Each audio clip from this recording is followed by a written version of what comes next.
Tervetuloa Raksapodin pariin. Tervetuloa. Tänään puhutaan rakentamislaista, taantumasta ja konkursseista, plus että otetaan teidän rakkaiden seuraajien kysymyksiä.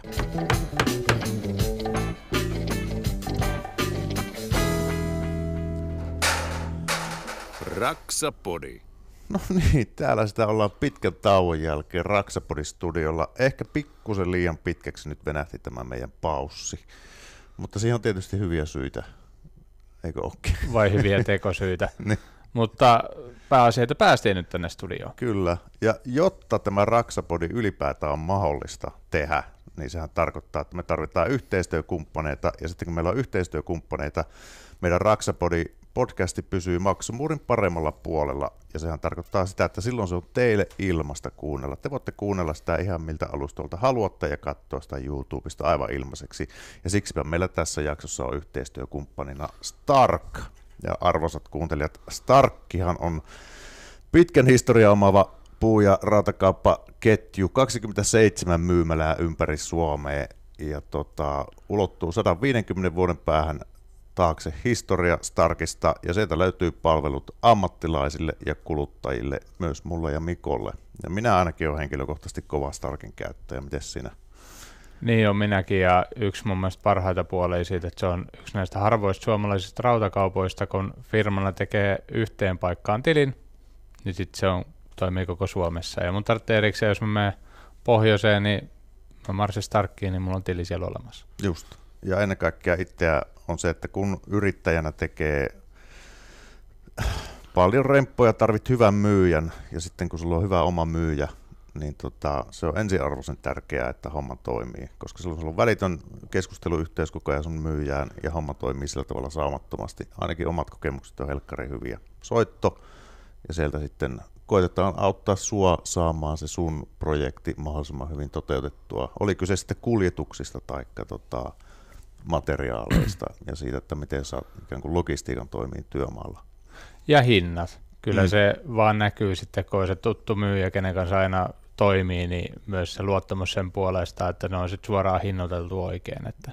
Kyllä, ja sitten jos olet kuluttaja, et ole yrittäjä, niin myös sinä voit mennä Starkkiin, koska sieltä löytyy, voit ottaa se sun projektin, mikä ikinä se onkaan, isompi tai pienempi, niin myöskin sieltä vastuumyyjä, ikään kuin ne yhdessä voitte auttaa sitä suunnittelua ja logistiikkaa ja sitä, että miten ne homma kannattaa rakentaa ja millä materiaaleilla.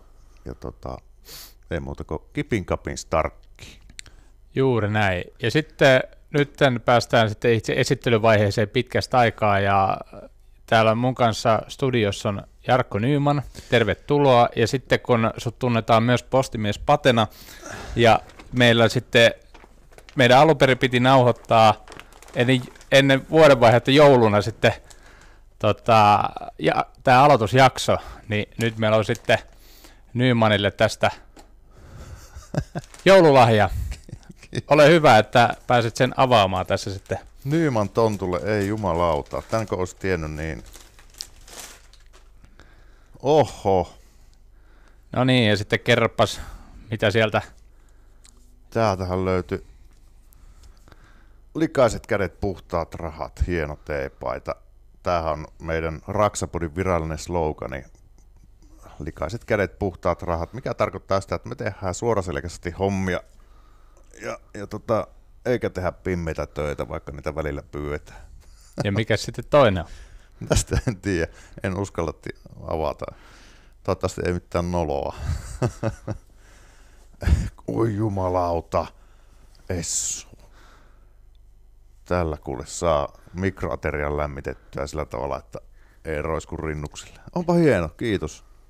Ole hyvä, ja näitä sitten, mikäli joku on siellä kuvaruutuja vastaattimen päässä, niin näkee minkälaiset nämä on, mutta nämä löytyy myös meidän sitten verkkokaupasta, löytyy näitä essuja sitten muun muassa. Että voihan käyttää vaikka maalauksessa, että jos ei halua katsoa vaatteita sotkuiseksi, ja sitten mä mietin kanssa, että sä oot enemmän kokkausihmisiä, niin sulle toi sopii.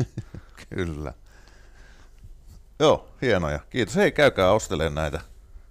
On kommeita kyllä. Ja värit saa päättää paidoissa nykyään, kun meillä on rajaton valikoima, sieltä löytyy koot ja värit sitten logolla. No niin. Hei, meillä oli tosiaan tänään myöskin, kysyttiin aikaisemmin teiltä kysymyksiä, että pistäkää meille mitä mieleen juolahtaa, ja sieltä tuli myöskin kysymyksiä, mitkä oli selkeästi mieleen juolahtanut, että katsotaan nyt käydäänkö ihan kaikkia läpi, mutta tartutaan niihin parhaimpiin ainakin. Joo, ja nyt ensimmäiseksi ainakin yksi isoimmista muutoksista, mikä nyt 2025, milloin tätä nauhoitetaan, niin on tämä rakentamislakiuudistus, ja Nyman, kerropa meille siitä niin kuin speksiä.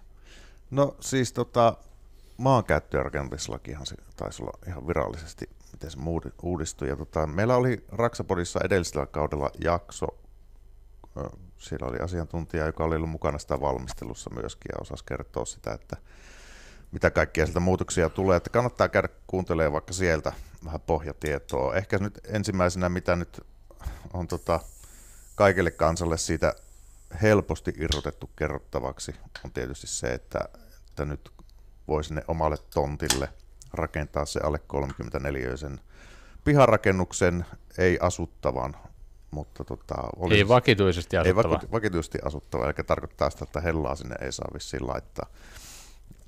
Mutta tässä ei saa sillä tavalla tietysti mennä saman tien pykäämään siihen omalle tontille sitä, jos sillä ei ole rakennusoikeutta. Eli se täytyy olla kunnossa. Mutta että kaiketi tämä on nyt semmoinen, mikä on siinä noussut ainakin pintaa ensimmäisenä niin isommin. Tokihan tämä käsittää ihan valtavan määrän tavaraa ja säädöksiä ja laskureita ja ohjeistuksia. Ihan siitä, että jos alat vaikka isompaa tonttia pykäämään, niin että mitä tarkoittaa, sun pitää tehdä ympäristöselvityksiä ja hiilijalanjälkilaskentaa ja kaikki, että se on todella kattava nippu. Mutta se on kaiken kanssa luettavissa, että ikään kuin siihen kannattaa ehdottomasti tutustua. Joo, ja just tämä, mikä aikaisemminkin oli erilaisia, oli toimenpidelupia ja rakennuslupia ja sun muuta, niin nehän tuli nyt siis kaikki 9 rakennusluvaksi, ja sitten nämä vähähiilisyys nousi aika isosti siellä, ja siinäkin vissiin on vielä erilaisia laskukaavat, sun muuta vielä vähän kysymysmerkillä, että miten niitä lasketaan, ja sitä kanssa odotetaan vähän niin kuin innolla, että mihin se taipuu, koska aina kun puhutaan energiatehokkaasta ja sitten energiaystävällisestä, niin ne ei aina ole ihan samoja asioita, ja toiset rakennukset päästään enemmän rakennusvaiheessa ja toiset sitten enemmän sitten se rakentamisaikana, että mihin painotetaan tai painotetaanko mihinkään. Mutta joo, toi hyvä nostit tuohon justiinsa, että mitä että rakennusoikeutta pitää olla, että se on itse vähän ärsyttää, se aikaisemmin jo uutisoitiinkin hyvin paljon sitä, että joo, että mihin tahansa voi rakentaa se 34, että kunhan ei laita hellaa sinne, niin kaikki jees. Mutta sitten just se tuleehan siihen näitä kohtia, että pitäähän se olla kaavan mukainen siellä alueella ja pitää olla oikeutta jäljellä, että ei ole että ihan, että kerrostalo pihaa vaan pykää semmoisen, koska tarvitsee siinä silti olla niin kuin rakennusoikeutta jäljellä silleen myöskin, että se sopii sinne kaavaan. Että nyt kuitenkin jokainen pystyy mennä katsomaan itse sieltä kaupungin kaavoista sitten, että minkälaisia rakennuksia saa rakentaa, lähinnä ulkomuodot ja niin päin pois. Ja sitten yksi, mitä ei ole vielä, mä oon yrittänyt jopa etsiä uutisia siitä, tai aina kun tulee joku uutisjuttu, niin ei ole, mutta siis paloturvallisuudesta ei puhuta yhdessäkään. Tontit on aina niin pieniä, niin sitten kun tontti on hirveän pieni, niin sitten jos laitat siihen lisärakennuksen, jossa on autotalli tai varasto, niin sehän on aina paloturvallisuuden kannalta, siihen tulee erilaisia palokatkoja ja tämmöisiä. Se on ihan normaalia. Niin nyt missään uutisoinnissa ei ole puhuttu siitä, kun se on 8 metriä se raja, joka pitää vähintään olla viereisiin rakennuksiin, jotta sen saa rakentaa niin sanotusti normaalisti. Jos on alle 8 metriä, niin sitten se tulee paloturvallisuuslaista, että jotta ei käy kuten tuolla Jenkeissä, että palo pääsee leviämään helposti rakennuksesta toiseen. Mutta siihenkin on tietysti ratkaisut olemassa. Meillä on tulossa tällä kaudella myöskin jakso, missä puhutaan rakenteista, eli siten, että miten pystyt rakentamaan eri paloluokkiin soveltuvia seiniä esimerkiksi, että minkälaiset seinärakenteet täytyy olla, jotta nämä tietyt reunaehdot sitten toteutuu. Kyllä. Mutta joo, tästä oli rakentamislaista oli silloin kritiikkiä myöskin ehkä vieläkin kuulee siitä valmistelusta ja otettiinko kaikkia näkökantoja huomioon ja kuunneltiinko kaikkia niin tarpeeksi, että se on ollut ihan sellainen valtava paketti tietysti, koska tämä on kuitenkin semmoinen, joka ohjaa rakentamista tosi vahvasti. Ja viime kädessä kuitenkin sen vaikutukset me voidaan vasta totea sitten 10-20 vuoden päästä. Niin kauan se on, kaikki on vaan niinku arviointiin. Sitten yksi, mistä tuli paljon kysymyksiäkin, niin mitä mieltä sä nyt oot, kysytään tähän kärkeen, että onko nyt rakennusalalla lama vai onko rakennusalalla taantuma? Kyllä siis taantumalta se näytti hyvin pitkään, mutta musta tuntuu, että kyllä se niin melkein lamaksi tahtoo mennä. Mä tietysti katon omasta vinkkelistä sitä niin remontoijana ja yksin tekevänä remontoijana ja kun on vastuussa vaan omasta yritystoiminnastaan, niin mulle se ei, ja yhden henkilön yrityksestä, niin jos on aikaisemmin ollut kysyntää sillä tavalla enemmän kuin mitä pystyy tekemään, niin on se kysely vähentynyt, mutta silti sinne on jäänyt se, että pystyy vielä itsensä työllistämään. Mutta selkeästi niin kyselyt notkahtanut. Mutta kyllähän se kun seuraa konkurssien määrää, työttömyyden määrää, niin kyllähän tämä nyt sillä lamalta vaikuttaa ja siihen, että suunnitellut rakennushankkeet ei lähde edes käyntiin. Ihan hyvänä esimerkkinä meidän kotitalon vastapäätä on kaavoitettu 3 uutta kerrostaloa. Ja silloin pari vuotta sitten, kun se tuli ikään kuin tietoisuuteen ja ne kaavat ja havainnekuvat siitä julki, niin ne näytti tosi hyviltä ja ei muuta kuin ihan sillä valmiilta, että välittömästi kun vuokrasopimus päättyy näillä yrittäjillä ja asukkailla, ketkä niissä vanhoissa taloissa asuu, niin kauhukuva oli, että samat tie alkaa jytisee meikäläisen ikkunan alla. Ja koska se on kirjaimellisesti mun ikkunan alla, niin mä ei haittaa yhtään, että se ei ole alkanut. Mutta enpä usko, että alkaa ihan lähivuosina kyllä. Joo, että se kyllä mitä itsekin huomannut on, että kyllä se kyselyiden määrä, siis firman toimintaa pystyy pyörittämään, mutta kyllä sitä on joutunut myös kulurakennetta aika paljon laskemaan. Et ei se ole enää niin automaatio, että kun tulee jotain kulua, että joo, nyt tarvitsee tuommoista, että ei mitään, ostetaan tuosta uskone siihen, kun sitä tullaan tarviimaan. Että kyllä nyt joutuu vähän tarkalleen katsoa, että mitä sitten, mihin käyttää. Et mullakin tuli nyt toi 24 tuli ensimmäinen tappiollinen vuosi. Että otetaanpa pienet sille. Pienet. Mulla löytyy Kokista ja Nymannalla sitten kaffetta, että sille pienet. Joo, onhan se tietysti. Mullakin kävi tuossa kuluvalla kaudella, mulla ei lopu vuodenvaihteeseen tilikausi, mikä on sekin ihan hyvä ratkaisu, voin suositella monesti, mutta näistä kirjanpitohommista voidaan puhua myöhemmin jossain omassa jaksossa. Mutta kävi sillä niin kuin miinuksella tuolla selkeästi tilikausi ja sitten että kyllä sitä niin kuin saa ihan kurmalla kuroa umpeen sitten, että jos se haluaa niin kuin positiiviseksi jättää sitten tilikauden lopussa, niin kyllä siihen töitä joutuu tekemään. Että täytyy myöskin sanoa, että olen tällä tilikaudella oikeasti miettinyt myöskin sitä taloudenpitoa sillä tavalla, että ei ehkä niin helposti ostele tarvikkeita tai työkoneita, jos ei ihan oikeasti ole tarve. Just tämä on myös yksi semmoinen, että kun nousukaudella se on vaan helppo mennä sinne, joo nyt tarvitaan tuommoista, kun sä tiedät, että sä tulet tarvitsemaan sitä niin kuin tossa. Ja pitkällä tähtäimellä, jos sä tiedät, että sä tulet tarvitsemaan sitä, niin se on järkevää. Mutta tällä hetkellä, kun se kuitenkin jokainen euro on niin kuin tärkeä, että sitten myöskin se on myöskin näkynyt noissa toteutuneissa sitten hinnoissa, että millä hinnoilla sitten joutuu niin kuin tekemään. Et tällä hetkellä, jos lähtee nyt rakentamaan jotain, niin sehän olisi todella niin kuin järkevää, koska nyt se työvoimakin on niin kuin halpaa, koska ei enää voi itteensä myöskään hinnoitella samalla tavalla, että pystyy vähän katsoa, että missä niin kuin arvostetaan sitä omaa työtä niin kuin enemmän. En nyt tarkoita sitä, että pitää niin kuin saada maksimaalinen hinta, mutta se, että pitää nyt sitä omista niin kuin hinnoista myöskin tiputtaa jonkin verran alaspäin, jotta pysyy se työ sitten leipäpöydässä. Et onhan tämä, nyt ne ketä katsoo YouTube-puolelta, ne pystyy näkemään sitten tämän kaavion, että miten sitten tämä uudispuoli on tällä hetkellä ihan täysin romahtanut. Et meillä on kuitenkin ollut tuossa tammikuussa 21 ja siinäkin on ollut 861 uudiskohteen niin kuin kauppaa, ja sitten me ollaan kuitenkin 21 vuoden aikana tuolla päässyt parhaimmillaan 1232, ja no käytännössä 800 ja sitten tonni 100 välissä jotakuinkin siinä pyörii, niin sitten taas tuossa kun sota alkoi sitten aika pitkälti 22 helmikuussa, niin sen jälkeen sitten lähteekin semmoista alamäkeä, että siellä on 600 ja sitten siitä tullaan jo 22 vuoden, teikö tammikuun puolella 23, niin siellä meillä on vaan sitten tuommoinen 150 kauppaa. Joo. Ja tällä hetkellä me ollaan siis siinä alle 200 ollaan nyt niin kuin pysytty tuossa kaupoissa. Että se on kyllä ihan käsittämättömän vähän.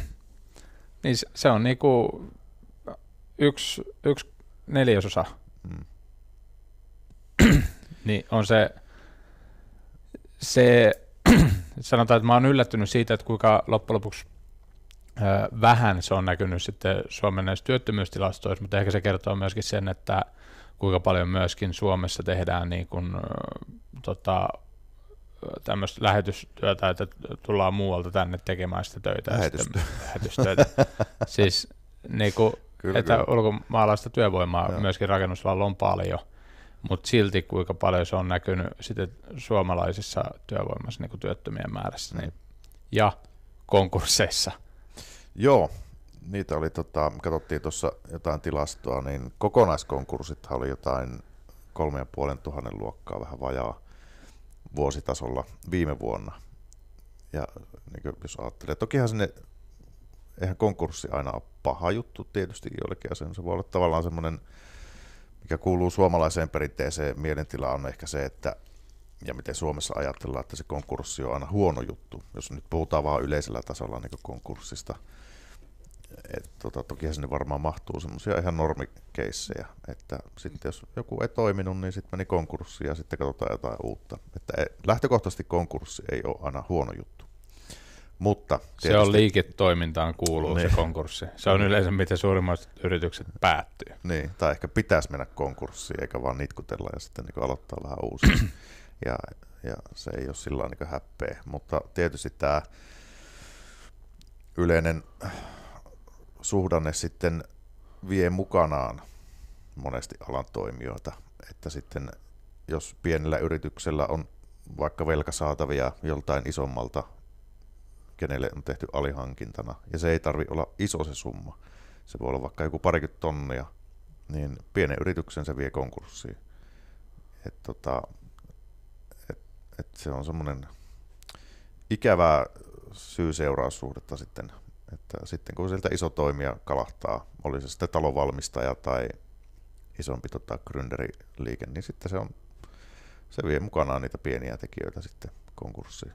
Näin on, ja siis mun mielestä se konkurssi myöskin pelätään, ja silloin suomalaiset on niin saatanan kateellista kansaa, ja sitten jos joku onnistuu jossain, haukutaan, noidutaan, ja sitten jos joku epäonnistuu, niin ihan sama juttu. Et sun pitäisi olla siellä, niinku, olla tutkaa alla, jos niinku, et sano yhtään mitään, kaikki menee niinku, kohtuullisesti. Mutta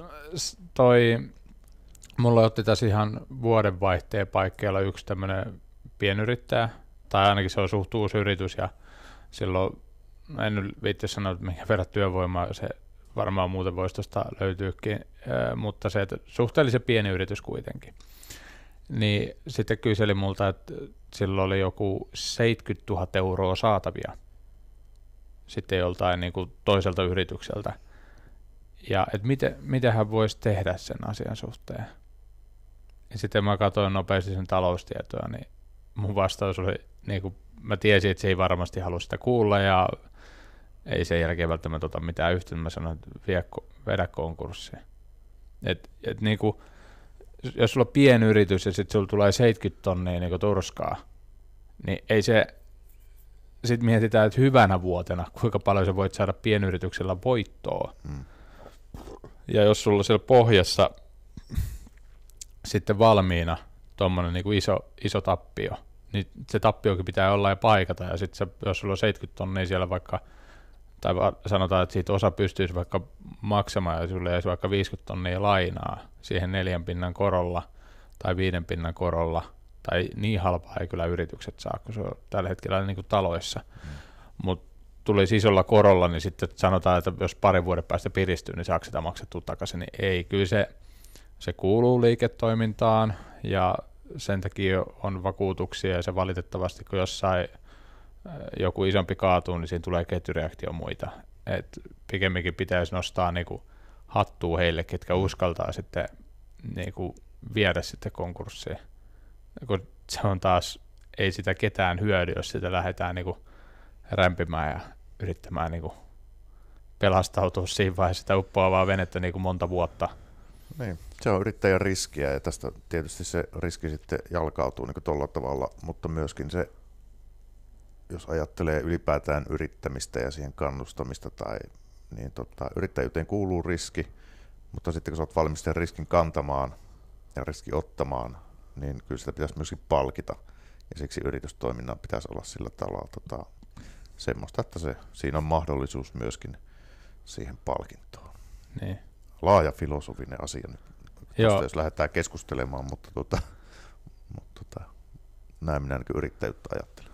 Joo, ja siis se pitää olla kannattavaa, ja sitä Suomessa yrittäjyyttä pitää niinku kannustaa, ja jos joku epäonnistuu, niin pitää sitten vaan pikemminkin taputtaa selkää, että ei muuta kuin kohti uusia pettymyksiä. Et keskimääräisesti se kuitenkin, ketkä on tehnyt konkurssin, niin yleensä heillä sit seuraavat yritykset menestyy huomattavasti paljon paremmin. Kyllä. Ja rakennusalallakin tästä on hyviä esimerkkejäkin, en nyt viti nimeä sanoa, mutta aika moni nykyisin menestyvä vaikka rakennusalan yritys, niin siellä on taustalla 1-2 konkurssia aikaisempia yrityksiä. Kyllä se vaan, niin tuo yrittäjyys on ja rakennusalakin, että kyllä sitä pitää opetella valitettavasti. Ja hyvä ehkä niin. Näin on, ja kyllä se niinku, ehkä toive, että se lähtee parempaan. Tuossa VTT-tutkimus, kun kävi vähän taustatietoja tähän läpi, niin että toi rakennusteollisuus on käsittääkseni tilannut VTTltä sitten tutkimuksen, että 2040-luvulle mennessä niin pitäisi valmistua 700 000 uutta asuntoa. Ja sitten kun vertaa näihin määriin, mitä tällä hetkellä rakennetaan, ja se, että kuinka paljon pitäisi vuosittain saada, niin semmoinen noin 35 000 uutta asuntoa vuosittain, jotta sitten päästään tuommoisiin määriin. Ja tällä hetkellä me ei päästä niihin, niin sitten mitä tämä taas, nämä on kaikki ennustuksia, että kuinka paljon Suomessa tarvitaan niin kuin lisää asuntoja, kuinka paljon Suomessa syntyy ihmisiä ja tänne muuttaa. Mutta se on jotain osviittaa siitä, että jos emme päästä, rakentaminen on kuitenkin tosi syklistä, ja rakentamisen niin kuin kämppien hinnat ja materiaalihinnat, niin siihen vaikuttaa moni asia, ja se kysynnän ja tarjonnan suhde, niin kyllä mä ainakin itse toivoisin, että se pysyisi paremmin tasapainossa, koska tuossa just koronan jälkeen tapahtui rakennusalalla vähän semmoinen negatiivinen asia, että vähän liikaa lähti kiihtymään, koska siitä yleensä sitten seuraa vaan syvempiä niin kuin monttuja. Ja se, mitä nyt tulee tulevaisuudessa, koska nyt taas mennään niin syvällä montussa, niin sitten se helpommin taas sitten lähtee laukalle, kun jos kysyntä kasvaa ihan hirveästi tässä tänä aikana, että on sitä painetta, että pitäisi saada niin kuin uutta isompaa asuntoa tai ylipäätään isompaa asuntoa, niin hyvin äkkiä ollaan sitten siinä kiertokulussa, että kun korot tuosta laskee, niin sitten kaikki haluaa se samaaikaisesti, niin se taas näkyy sitten taas hinnoissa. Ja sitten toinen, mikä on myöskin, nythän me ei vielä tiedetä, mitä tapahtuu tämän sitten Ukraina sodan kanssa siinä, että mitä siinä tapahtuu, mutta myöskin mä oon monen eri asiantuntijan kanssa jutellut siitä, niin ne on arvioinut, että noin 30% nousisi keskimäärin kaikkien rakennusmateriaalien hinnat, koska se on Ukrainassa niin iso tarve sille. Suomessa viedään myöskin sit siinä vaiheessa. Että se, että miten se sitten tulee olemaan, niin kyllä mäkin uskon siihen, että se tulee näkymään Suomessa materiaalihinnoissa. Ei välttämättä ihan jokaisessa luokassa, mutta se tulee näkymään isosti. Ja sitten taas, että mikäli sulla on sillä hetkellä se omakotitaloprojekti päällä ja just nousee kertaheitolla ne hinnat, niin kyllä se on aika veemäinen tilanne. No. Tokihan tämä luo suomalaisille yrittäjille myöskin mahdollisuuksia sitten, mikä ikinä se rauha sitten onkaan ja mikälainen se jälleenrakennuskokonaisuus on siellä ja kuka sitä ohjaa ja muuta. Mutta onhan siellä nytkin jo suomalaisten toimittamia majoitustiloja ja kaikkea tämmöisiä, että kyllä sitten siinä vaiheessa niin yrityksillä, joilla on kaistaa lähteä vaikka ulkomaille töihin tai on tuotteita, mitkä soveltuu, niin kyllä mä uskon, että sieltä löytyy myöskin markkinaa sitten siihen. Mm.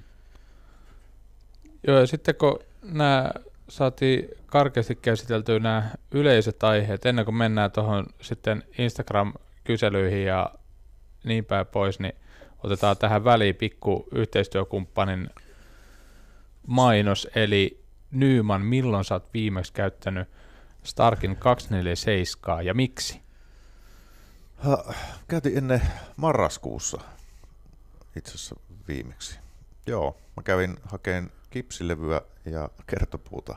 Mä oon semmoinen kipsilevy-kertopuumies, että jossain olikin, että on niin semmoinen fakkitunut runkorakentaja, että mä en osaa vielä peltirankoja käyttää enkä muuta. Mutta siis anyway, käytin sitä, se oli lauantai-ilta, kun tajusin, että maanantai-aamuna pitää olla kamat kyydissä, niin sieltä sitten ihan normitarvikkeet, mutta minusta se on hyvä, koska mä muistan aikaa, kun näitä ei 247 paikkoja ollut, ja ei sitä kovin kauaa ole, niin kyllä sitä tuskaili sitä, että kun suhteellisen aikaisin kuitenkin kaupat menee kiinni, niin se, että se hirveä kiire sitten ehtiä jonnekin viittavalle 9, kun on unohtanut jotakin, niin nyt se ongelma on kyllä poistunut. Ja sehän tarkoittaa sitä, että Starkin non-stoppi on auki 24 tuntia vuorokaudessa. Ja toki pikkusen eri pelisäännöllä, että myymällä ovesta et välttämättä pääse sisään, vaan sitten ajat sinne noutohalliin ja siellä sua myyjä palvelee. Eli kaikki tavarat on sieltä noudettavissa 24/7. Mun mielestä se on aivan parasta. On, ja mun mielestä nostit tässä parhaan puoleen, että se ei tarkoita sitä, että sinne on pakko mennä yöllä. Että joo, totta kai, että voit mennä yöllä hakemaan, mutta just tämä, mikä sitten on monesti, että jos sulla on maanantai-aamu, sun pitää olla kello 7 siellä työmaalla, ja sitten sulla on viikonloppuna mahdollista siinä, että etkä sä kerkeä aamulla sitten käydä, etkä ole kerännyt perjantaina, niin sä voit sitten käydä perjantai-illalla, lauantaina tai sunnuntaina. Niitä on vaikka maanantai-aamuna 5. Niin, tai jos on sen verran aamuihminen, että haluaa niin aikaisin herätä, mutta se, että sä voit mennä hakemaan ne tavarat etukäteen sieltä, että se, miten se on vaikuttanut tässä niin kuin rakentamisessa ainakin itselleen, ettei tarvitse enää katsoa kelloon, että nyt mä tarvitsen tämän. Tai tuossa alkaa toi projekti, että mun ei tarvitse katsoa, että kello, että onko se kauppa auki, että sinne vaan, että mäkin kävin yöllä 2 hakemassa maali, kun mä remontoin omaa kämppää, että nyt maali ei tohon, että ei vitsi, mulla loppuu tää kesken ja pakko nyt hakea ennen kuin se kuivahtaa tuohon kattoon ja ei muuta kuin äkkiä sinne ja soittamalla vaan portilta ja sitten se, mikä mulle tuli yllätyksenä, kun mä sanoin, että joo, että tuosta tommonen maalipurkki tikkurilla ja sitten mennään sinne hyllyyn ja sitten se on siinä. Milläs sävytetään? Mä, mitä? Siis sävytetään? Joo, siis sävytys onnistuu ja mä, että okei, että sekin on yöllä auki. Joo, että niinku, saat minkä tahansa sävyn tosta. Ei, kyllä tää menee tää perusvalkoinen, mutta et hyvä tietää. Joo, kyllä. Eli ehdottomasti, jos siellä tulee niin myöskin kotiremontoille siellä, että jos aamuhämärissä on se ensiasunnon ostoremppa mennyt pikkusen pitkäksi ja tapettilisteri loppuun, niin se voi se rempa saada aamuksi valmiiksi, kun painelee Starkin 24 non-stoppiin. Niin. Ainoa mikä on, niin käteisellä ei pysty maksaa. Siinä oli se, että pitää maksaa kortilla tai laskulla. Kuka käteistä käyttää nykyään muutenkaan? No aika harva, mutta se vaan iskisi just silmää sitten lappuna sitten siinä kassalla. Mutta joo, hyvä mainita, että se on niinku siinä vaiheessa. Mutta joo, sitten me päästäänkin sitten Instagram-kyselyiden pariin ja sitä kautta, mutta ehkä voisi yhden tähän, mistä on tullut tosi paljon aikaisemminkin kyssäreitä. Mä toivon, että jossain vaiheessa saataisiin ihan niin kokonainen jakso aiheesta. Se on niin paljon herättänyt, mutta pakko ottaa tähän väliin sitä muutama, koska siitä tulee jatkuvasti kysymyksiä. Niin miten me suunnitellaan meidän eläkkeet, miten me tällä hetkellä nähdään se ja mikä tämä YEL-uudistus nyt on niin kuin käytännössä ja kaikki siirtymäajat ja tolleen. Mutta jos esitetään Nyman sulle tämmöinen kysymys, mikä sun eläkestrategia on? Jokaisella yrittäjällä pitää semmoinen olla. Kyllä, ehdottomasti. Mikä onko? Onko sulla joku eläketurva? Kyllä. Joo, tämä on paljon herättänyt ihmetystä kaikessa lehdissä ja muuta. Ja sitten kun tuli tämä YEL-uudistus, että ei saakaan maksaa enää minimiä, niin silloin kun sitä sai maksaa minimiä, minäkin syyllistyin siihen silloin ihan aluksi. Mutta mulla oli selkeä suunnitelma siitä, että mä sitten sijoitan rahaa samalla sitten rahastoihin. Ja se on tosi helppo sitten vaihtoehto sille, ketä ei sitten osakemarkkinat kiinnosta. Mutta että sulla on kuitenkin tietty potti säännöllisesti laitettavana syrjään. Että se sitten saa muhia sillä rauhassa. Siihen ei tarvitse kiinnittää erityisempää huomiota. Ja mieluiten kiinnität siihen huomiota vasta sitten, kun olet lähempänä eläkeikää, mutta että sulla koko ajan menee rahaa sivuun. Eli sulla on joku tämmöinen kuukausisopimus sitten, niin kuin, mihin sulla menee automaattisesti. Kyllä. Koska muutenhan se maakin on kuullut niin monesti, että joo, että mä säästän sen sivuun. Ja se on niin kuin mun mielestä iso virhe, jos ei sulla ole se automaattiseksi tehty, koska sitten kun tapahtuu konkurssi, tapahtuu jotain ikävää, sitten tulee iso työtapaturma, niin sitten en mä ole muistanutkaan, kun laittaa 2 kertaa. Niin, mutta sulla on siis automaattinen kuukausisäästösopimus on, mä teen sen Nordnetin kautta, mikä mä oon itse havainnut helpoimmaksi, ja sitten sieltä löytyy tuommoisia ETF-rahastoja pääasiassa, mihin sitten mulla menee useampaan, plus sitten satunnaisesti osakkeisiin sijoitan.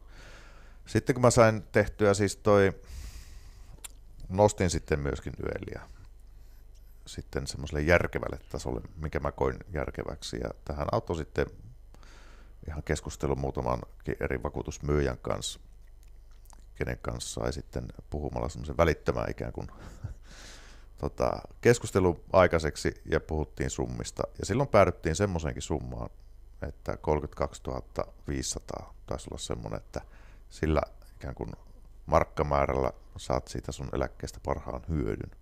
Joo. Ja silloin mä nostin sitä aikanaan sitten siihen. Ja se on noussut siitä nyt vielä pikkusen, mutta se on kuitenkin maltillisella tasolla. Niin tullut nämä pakolliset indeksikorotukset, jotka on automaattisia. Joo. Mutta että näin yksin yrittäjänä, puhutaan nyt summista suoraan, mä maksan 2 kuukaudessa 1 400 € YELiä. Minkä verran sulla suhteessa sitten menee sijoituksia kuukaudessa? Säännöllisesti lähtee rahastoihin.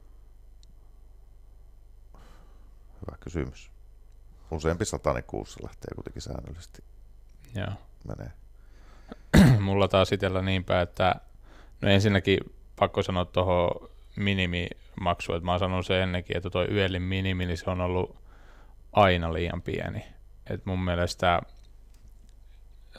tässä on se YELin minimi, että mitä maksetaan eläkemaksuja, pitäisi olla minimi on se kansaneläketaso. Että se pitäisi, jos et sä pysty sitä kuukaudessa maksamaan, nyt mä puhun vähän, tai on ehkä vähän niin kuin kaksoismoralismia siinä mielessä, että jos et sä pysty sitä maksamaan, niin mun mielestä sun ei kannata olla yrittäjänä.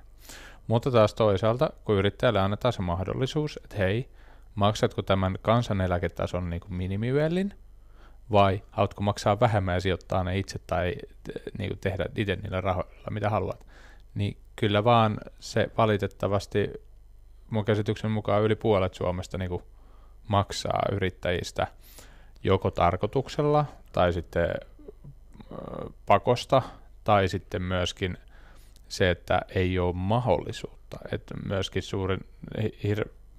nyt mä en muista prosentteja, mutta merkittävä osa yrittäjistä tienaa alle 2000 euroa kuukaudessa kulujen jälkeen, niin se, että ne saisi jopa enemmän palkkaa mitä yrittäjänä, mutta ne, kun haluaa olla yrittäjänä, niin sitten vaikka ne maksaa sen minimiyöllin, niin se on jotenkin tosi karua, että myös siis, että onko se Suomen yhteiskunnan kannalta hirveän hyvä, että ollaan yrittäjänä ja tienataan vähemmän siitä rahaa ja sitten vielä jää eläkemaksut maksamatta.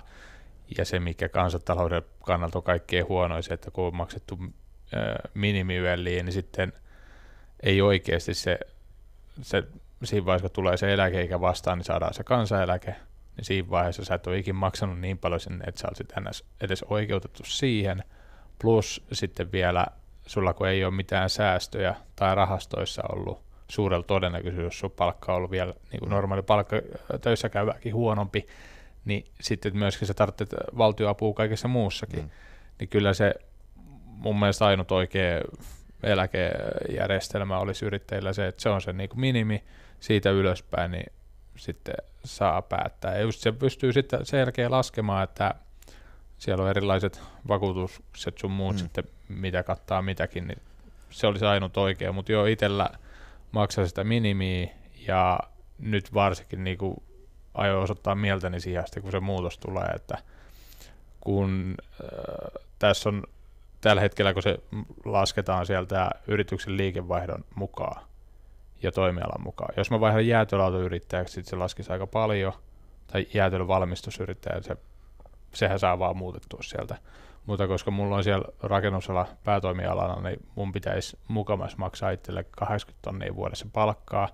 Voi kumpa näkisinkin semmoisia, niin että olisi mahdollista maksaa niin paljon. Toinen on se, että mun pitäisi maksaa niiden laskureiden mukaan 1600 euroa kuukaudessa eläkemaksuja. Jos mä maksan 1600 euroa eläkemaksuja seuraavat 30 vuotta, niin mä voin saada 3 tonnia eläkkeen. Ja sitten jos jotain tapahtuisi, että kuolema korjaa, sitten ei jäisi niinku mitään. Niin, sinne ne jää valtion kassaan ne maksetut maksut. Niin tällä hetkellä se minimi on joku 300, ja sitten mä oon pyrkinyt siihen, että nyt niinku ajatellut sitä, että totta kai kun taloustilanne on huonompi ja rahaa on vähemmässä, niin sitten mäkin avasin tuonne Nordnettiin tuossa viime vuoden puolella tiliin. Ja se on niinku helpoin. Mullakin oli eri paikassa. Mulla oli S-Pankissa ja sitten mulla oli OP:ssä ja sitten mulla oli jotain kryptoja, niitäkin parissa 3 eri paikkaa, pieniä summia siellä täällä ja ei ollut oikein niinku hallinnassa eikä ollut semmoista niinku, se ei ollut säännöllistä. Niin mä olin just itsekin syyllistynyt siihen samaan, että no mä laitan tonne ja silleen vähän sinne tänne. Tuntuu, että tekee paljon ja loppujen lopuksi kun katsoo niitä tuloksia ja prosentteja, mitä se on tuottanut, niin tosi heikkoa. Nyt niin kuin muutamassa kuukaudessa on ollut enemmän tuottoa mitä vuodessa. Mutta se summa summarum on se, että jos sä maksat pientä eläkettä, niin sitten laita myöskin sen sukan varteen ja mieluiten sijoita ne rahat jonnekin, että se ei vaan jää puheen tasolle.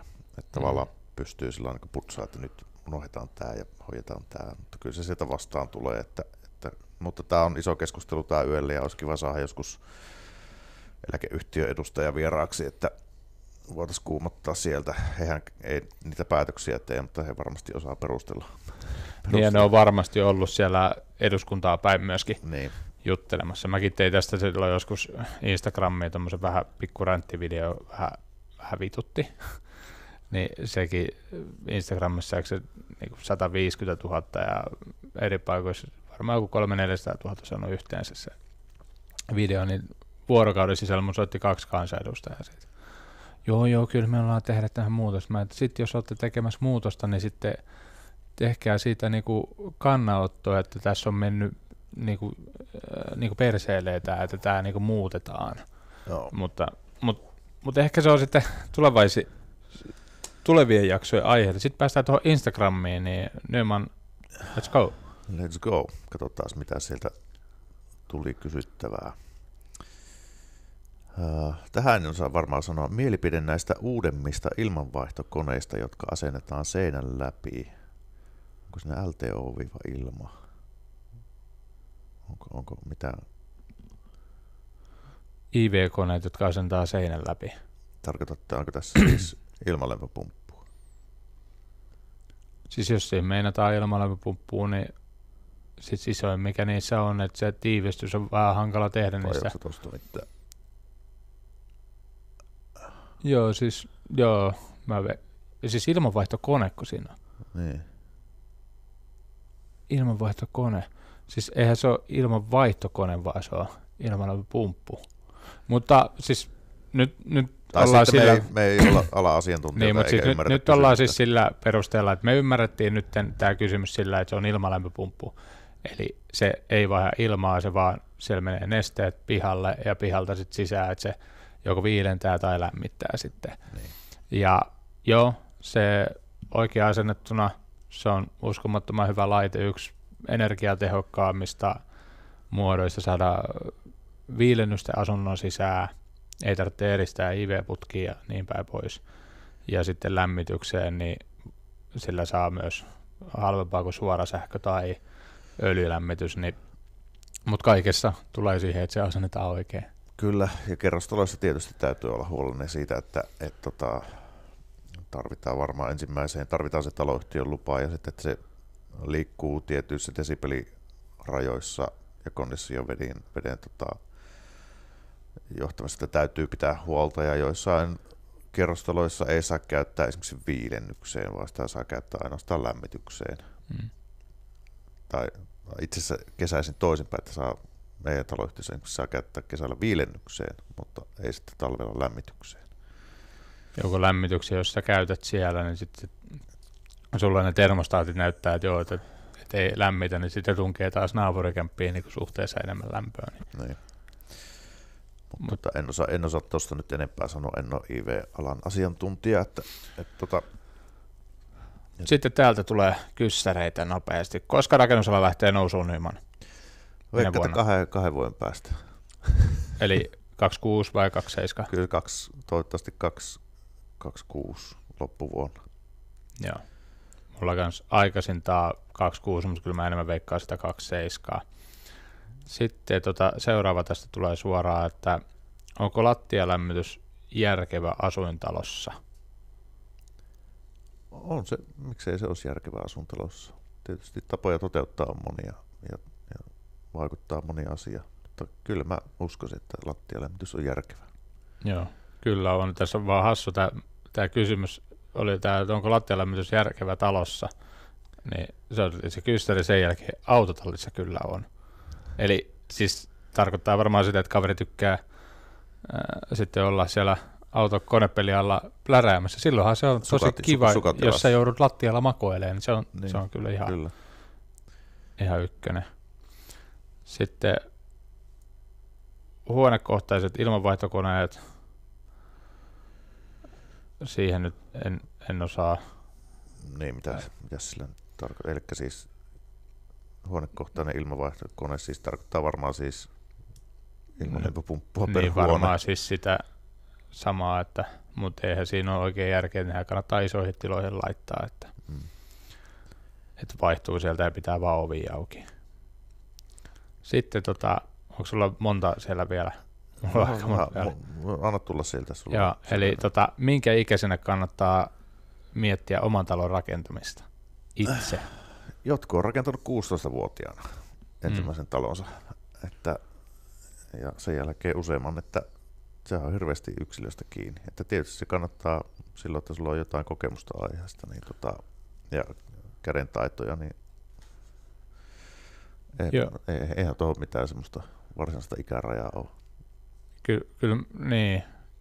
Kyllä mäkin tiedän, että yhden tapauksen, joka se 16 vai 17 rakensi, ja en tiedä sen, niin kun, että kuinka paljon siinä on ollut mistä rahoitusta tai onko siinä ollut niin se kokemusta tämmöisiä tai alaikäisenä tulla tämmöisiä ongelmia, ellei sitten ole lainaa saatavilla sitten niin vanhempien luota, mutta harvemmin 16-vuotias pankista lainaa saa. Niin, mutta siis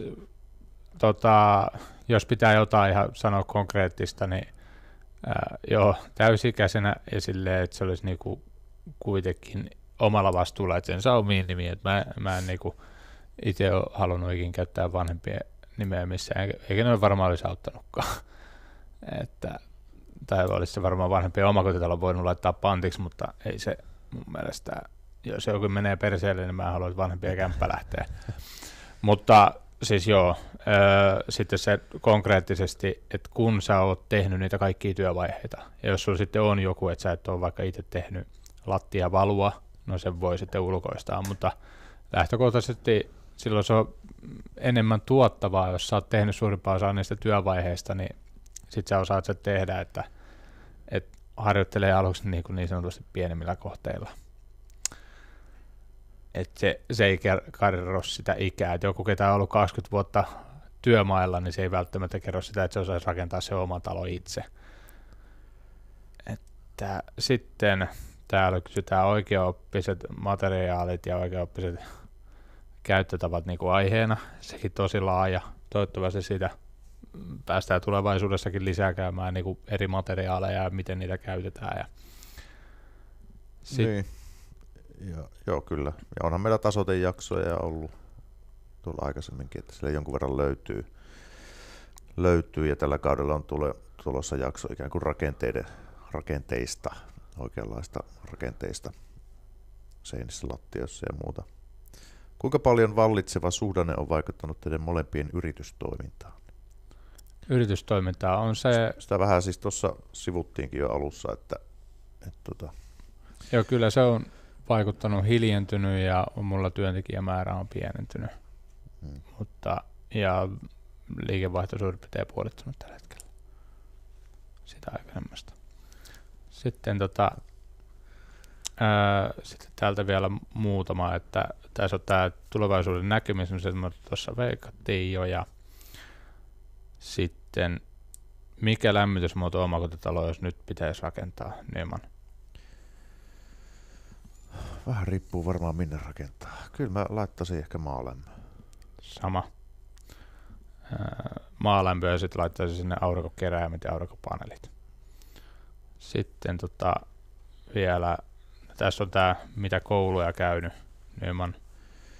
Mä oon käynyt ammattikoulua, rakennusmaalarihommeleita, sitten mä oon markkinointi merkonomi, eli kävin kauppaoppilaitosta. Sitten on käynyt teatterikorkeakoulu, eli on teatteritaiteen maisteri. Et siinä on nämä niinku viralliset. Joo. Sä oot käynyt ala-asteen. Joo, no sen pääsin läpi. Ammattikoulussa perustutkinto ja sen jälkeen siihen ammattitutkinto näyttötöinä ja sitten erikoisammattitutkinto. Ja sieltä erikoisammattitutkinnossa rakennusalan laaja-alainen osaaminen otin sitten laajuudeksi sinne. Mutta en ole lähtenyt insinööriksi opiskelemaan. Ja sitten sitten täällä kysytään, että Nymanin alkupäivistä. Ei ole kuulunut niinkään. Niin. Ja sitten, että onko Merelän kämpä uretaanit kuivuneet. Joo, mulla on oma kämppäs vähän remppa siellä kesken, mutta kyllä se joskus valmistuu. Että.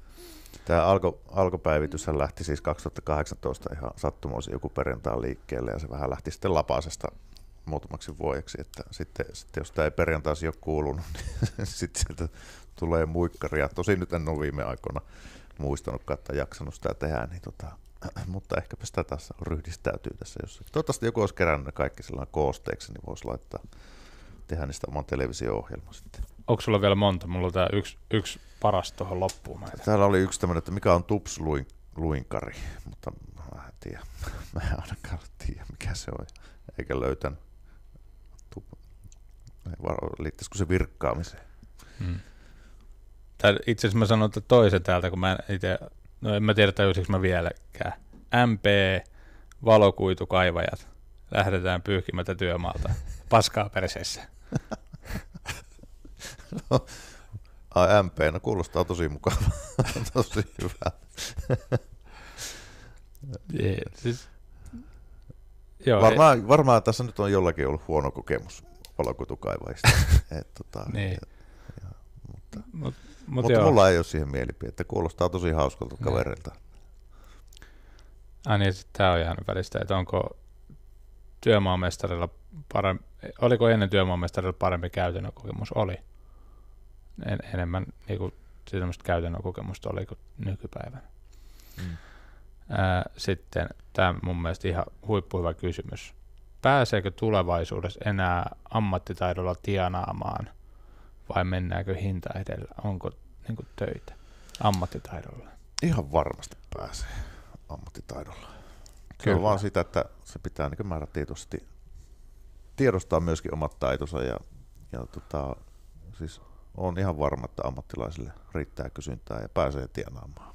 Joo, ja jos nyt miettii rakennusalaa, niin ihan huippu siinä mielessä, kun nyt ollaan vähän siinä on lamaa tai taantumaa, kukin haluaa sanoa mitenkin, niin sitten taas jos nyt lähtee kouluihin, niin 3 vuoden päästä valmistuu, niin sitten parhaaseen mahdolliseen aikaan. Että kyllä mä sanon, että aina tulee olemaan, niin kuin rakentamista ei pysty korjata ja remontointia roboteilla, että kyllä tämä on semmoinen puoli, että täällä on aina hommaa.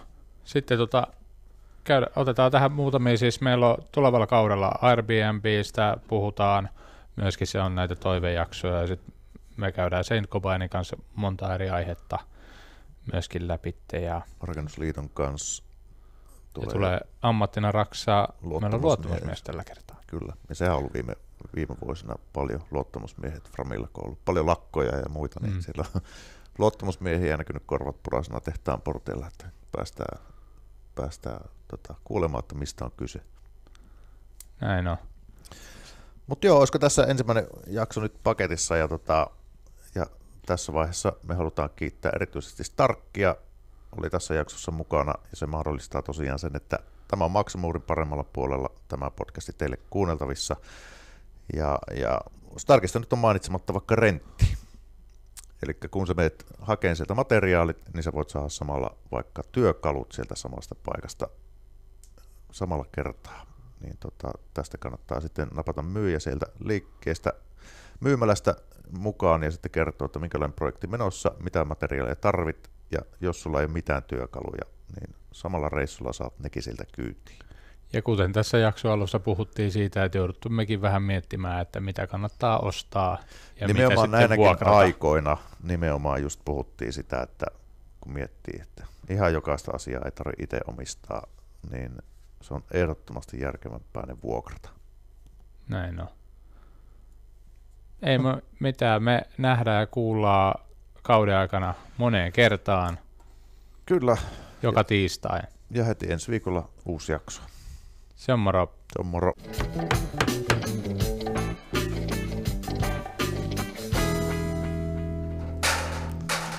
Raksapodi.